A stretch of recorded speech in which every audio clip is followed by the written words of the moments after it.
Baik, bismillah. Assalamualaikum warahmatullahi wabarakatuh.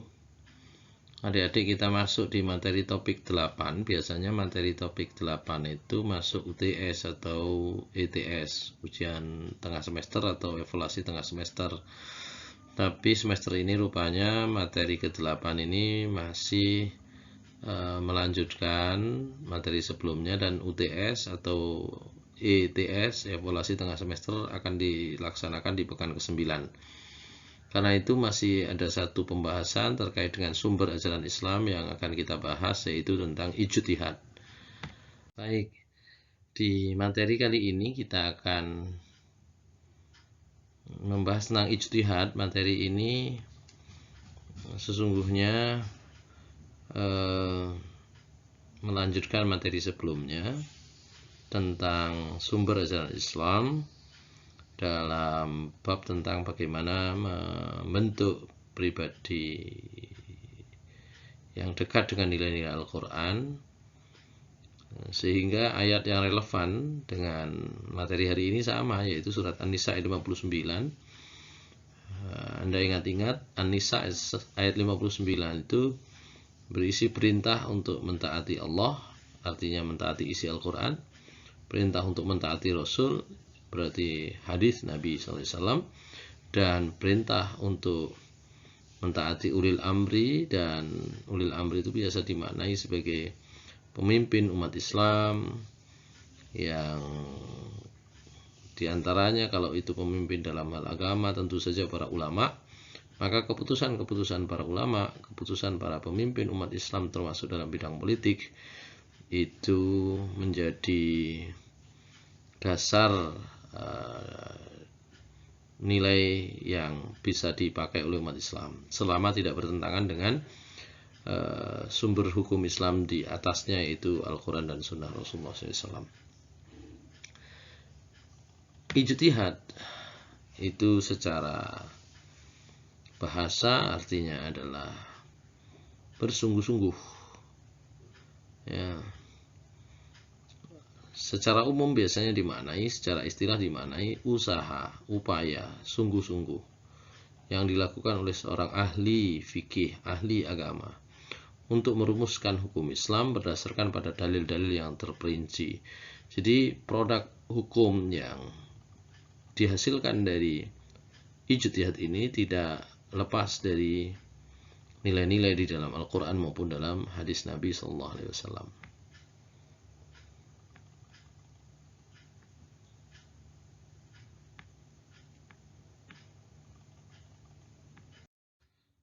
Nah, untuk memahami tentang pengertian sesungguhnya tentang ijtihad dan juga contoh-contohnya, saya buat list dulu. Misalnya persoalan-persoalan yang kita temui sehari-hari, misalnya tentang doa sebelum berangkat bekerja, belajar, bagaimana menerobos lampu merah itu ada hukumnya enggak, vaksin, soft sholat masa pandemi itu hukumnya bagaimana, bunga bank, asuransi, ya, tentang hukum menyentuh anjing, tentang bermacam-macam.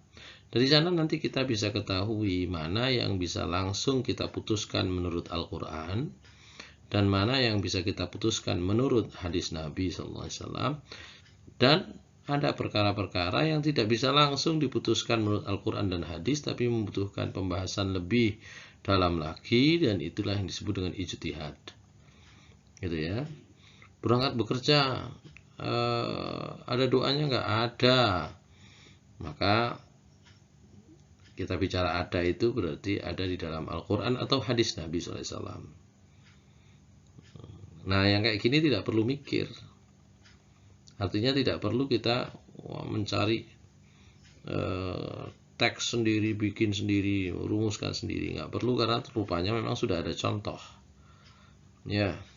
Termasuk misalnya adalah apa ya, anjing boleh nggak dimakan misalnya, ya. Itu dalil-dalilnya jelas. Tapi ketika sudah masuk, apa hukum vaksin, apa hukum menerobos lampu merah, bagaimana kalau soft itu direnggangkan pada masa pandemi? Kalau dalilnya harus rapat, tapi bagaimana kalau masa pandemi? Apa hukum kurban urunan? Kalau kurban pribadi nggak ada masalah, sudah ada dalilnya jelas. Tapi kalau kurban itu urunan, apa hukum rokok? Dulu nggak ada rokok, dan seterusnya. Itulah persoalan-persoalan yang bisa diijtihadi. Persoalan yang sudah jelas dalilnya dalam Al-Quran atau Sunnah Nabi atau hadis, selesai diputuskan menurut Al-Quran dan hadis. Tapi persoalan yang belum bisa diputuskan langsung menurut Al-Quran maupun hadis, itulah wilayah ijtihad. Contoh lain misalnya, contoh lain. Ini persoalan yang langsung jelas nih. Rasulullah SAW pernah ditanya tentang dosa besar. Dosa besar itu syirik, dosa besar itu membunuh, dosa besar itu durhaka kepada orang tua. Dosa besar itu adalah bersaksi palsu atau saksi dusta, misalnya. Ini isi hadis ini. Itu nggak perlu diijtihadi. Mana dosa paling besar, itu cari-cari sendiri, nggak perlu. Jadi itu yang perlu dan tidak perlu, ada dalil dan tidak dalil. Nanti contoh-contoh akan kita buat lagi per kasus per metode. Nah, dalam merumuskan hukum yang tidak ada diatur di dalam Al-Quran maupun Sunnah, ada metode-metode yang paling umum. Yang pertama adalah qiyas, yang kedua ijma', yang ketiga istihsan, jangan salah baca, yang keempat maslahah mursalah, yang kelima saddu dzari'ah, yang keenam istishab, yang ketujuh uruf, dan ada yang lain yang tidak perlu saya kenalkan lebih rinci lagi. Qiyas misalnya, qiyas itu adalah reasoning by analogi. Analogi kita itu bisa menjadi sumber atau bukan sumber, dasar lahirnya hukum baru. Jadi qiyas itu artinya, analogi itu artinya menetapkan satu hukum yang tidak diatur secara tegas dalam Al-Quran dan hadis, tapi didasarkan pada hukum lain yang sudah diatur, karena di situ dilihat ada persamaan-persamaan. Contoh, zakat fitrah dengan beras, yang nomor 2 saja misalnya. Zakat fitrah dengan beras. Itu dalam perintah Nabi SAW, zakat fitrah itu menggunakan gandum atau kurma. Bagaimana Anda bisa sampai pada zakat fitrah dengan beras? Itulah memutuskannya berdasarkan analogi, reasoning by analogi. Disamakan bahwa kurma, gandum itu adalah makanan pokok bagi sebagian kelompok masyarakat di belahan dunia lain. Sementara di tempat kita, di Indonesia khususnya, itu tidak lagi menjadi makanan pokok. Makanan pokoknya adalah nasi atau beras, bahan utamanya.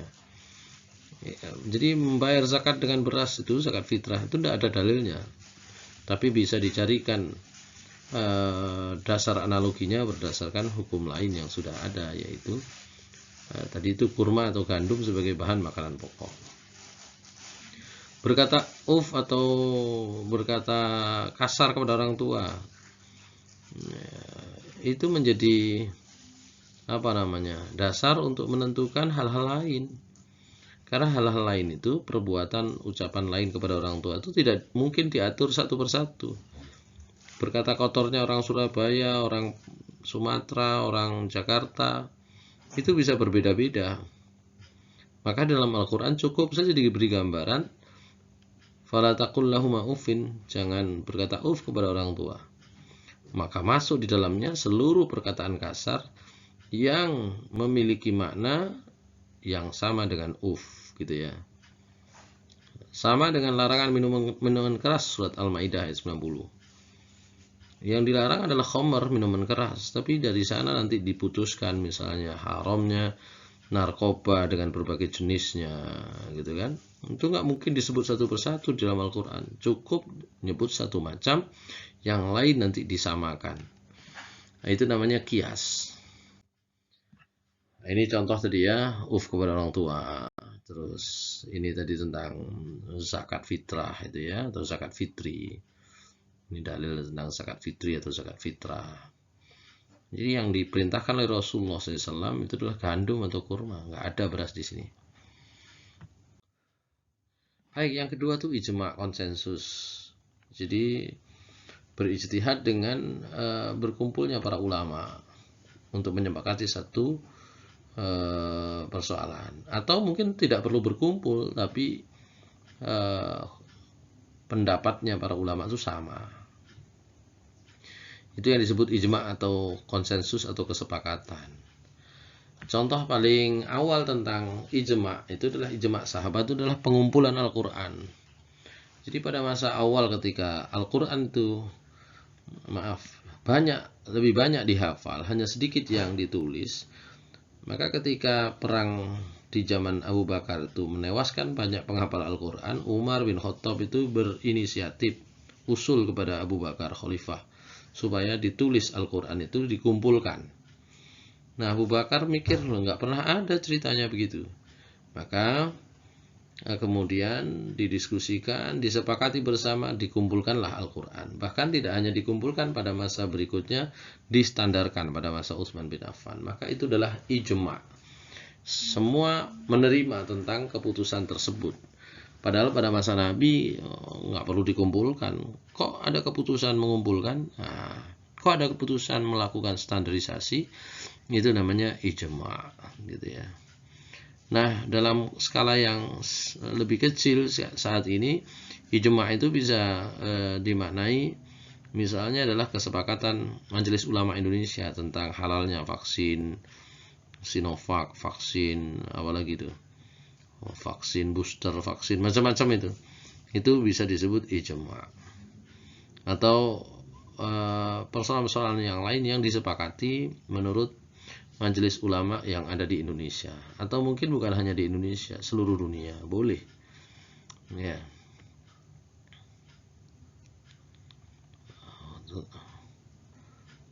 Baik. Yang ketiga istihsan.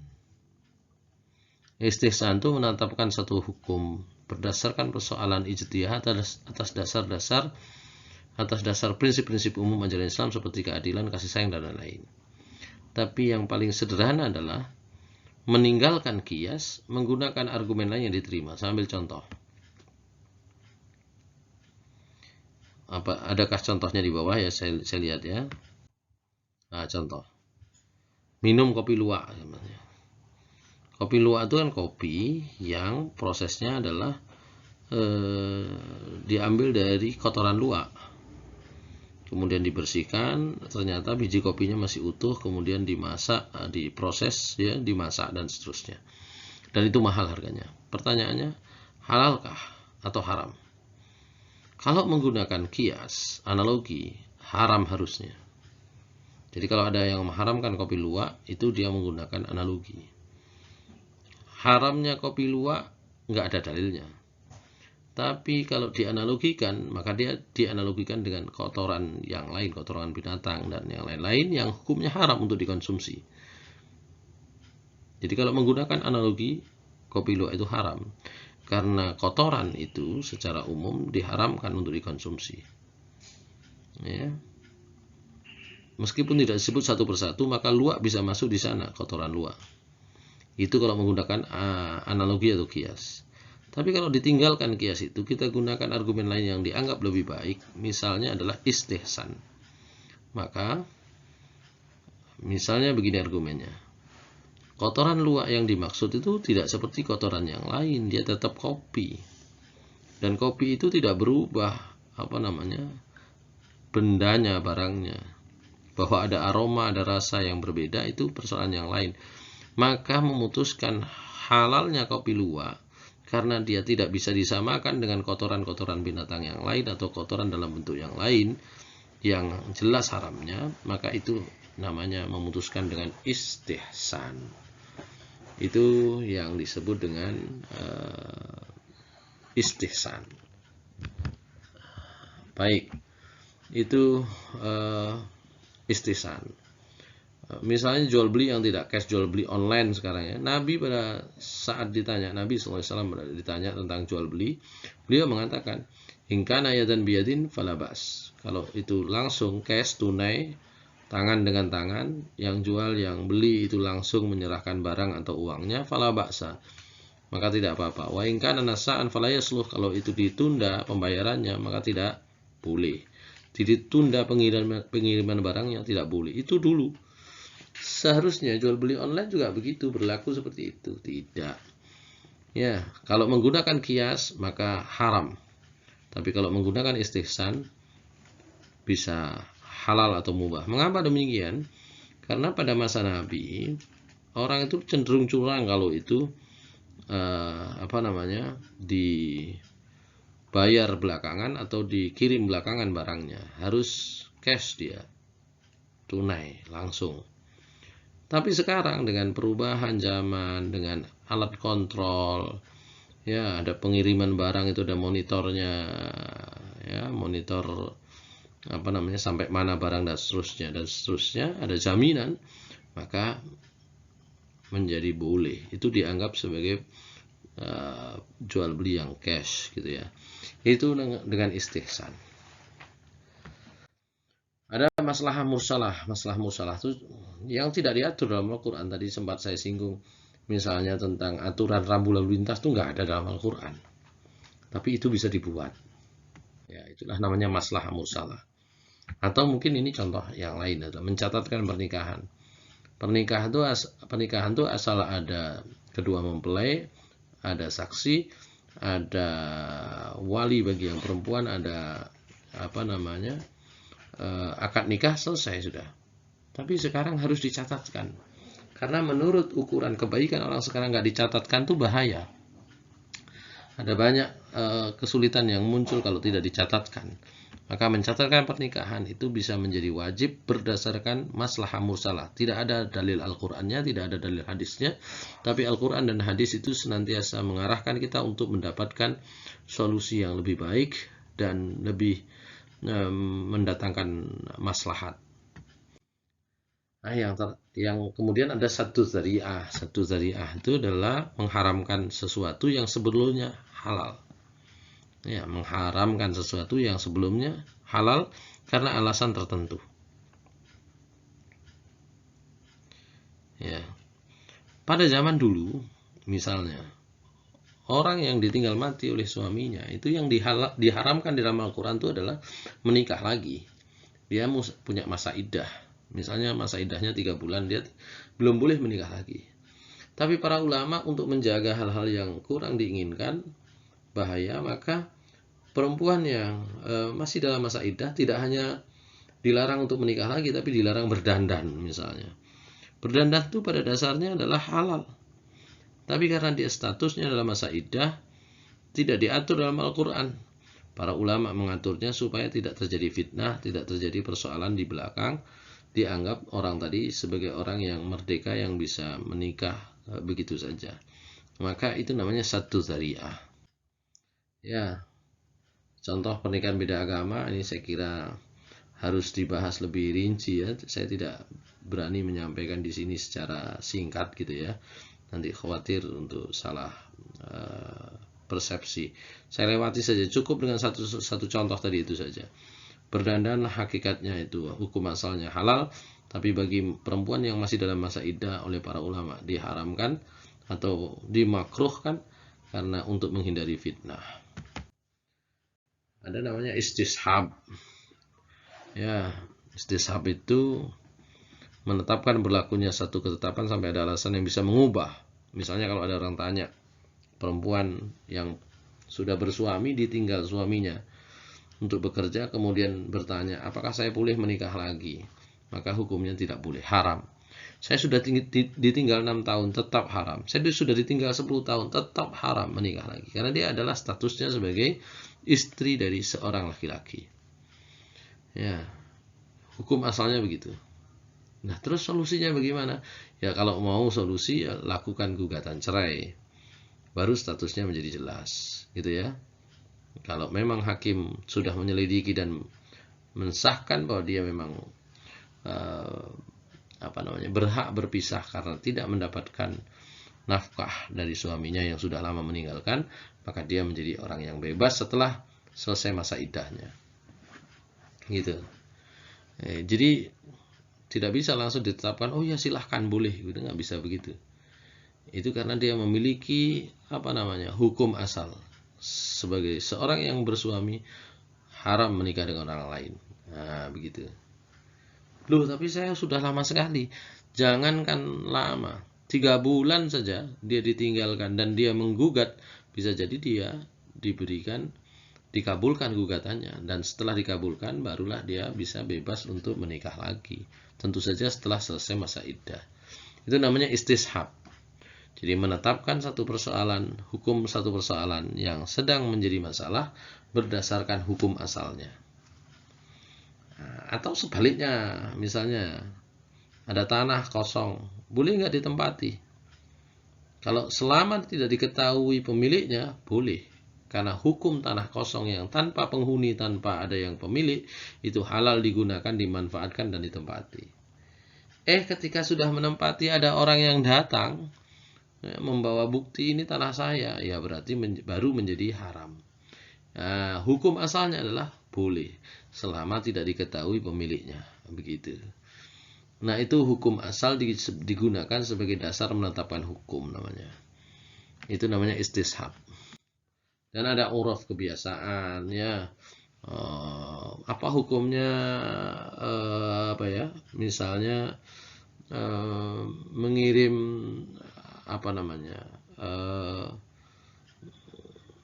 hantaran untuk pernikahan misalnya. Ya, menurut hukum orang sini itulah yang bisa digunakan. Boleh itu dijadikan dasar. Ya. Atau misalnya mas kawin dengan pernikahan, ya, dengan seperangkat alat sholat. Itu menjadi syarat. Syaratnya di dalam pernikahan ada begini. Bolehkah itu disyaratkan? Boleh. Semua yang menjadi kebiasaan-kebiasaan asal tidak bertentangan dengan hukum yang lebih tinggi dari Al-Quran dan Sunnah, maka itu menjadi hukum yang boleh diberlakukan atau memang bisa diberlakukan. Itulah ijtihad. Saya kira itu pembahasan kita. Mudah-mudahan bisa dipahami. Yang bisa kita ambil kesimpulannya adalah ijtihad itu merupakan dasar ajaran Islam ketiga setelah Al-Quran dan hadis. Dasar, ya, saya tidak sebut sumber. Fungsinya adalah menetapkan hukum baru manakala terdapat persoalan-persoalan yang tidak diatur di dalam Al-Quran dan hadis. Oleh karena itu batasannya adalah ijtihad hanya dibolehkan pada persoalan yang belum diatur oleh Al-Quran dan Sunnah Rasulullah SAW. Dan yang terakhir, ijtihad hanya berlaku relatif, nisbi, tidak dapat menggugurkan ijtihad yang lain. Kalau ada 2 ijtihad berbeda, maka satu sama yang lain tidak bisa menggugurkan. Orang hanya bisa memegang, saya pegang yang ini, yang lain pegang yang satunya, begitu, ya. Saya kira demikian. Assalamualaikum warahmatullahi wabarakatuh.